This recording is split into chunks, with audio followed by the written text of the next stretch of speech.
Pemirsa anut saking data resmi tanggal 10 Juni warsa kalih tali selikur. Ketureksain wenten pawawahan pasien kena antuk tigang dasa 3 diri. Kuentanan kasus positif mawawah 6 diri sahanenten kauningin pasien padem. Yening selahin representase pasien kena kantos langkungan 10 dasa persen.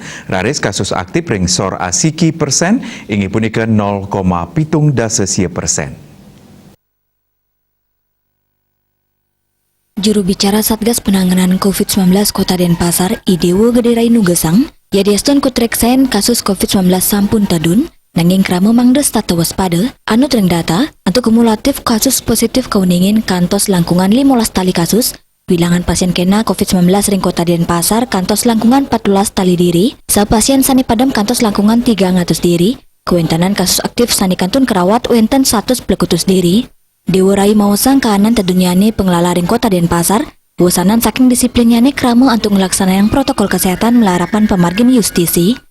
Usaha sani lianan inggih punika ring penincapan pemargin vaksinasi sejeroning untuk herd immunity, utawi kekebalan kelompok, krama keelingang mangde nenten ngeluputang rasa waspada, sampunang kantos ngeluputang pemargin prokes. Ring dijo krama megena mangde statu anut ring protokol kesehatan, napi male rau mangkin sampun wenten varian virus anyar.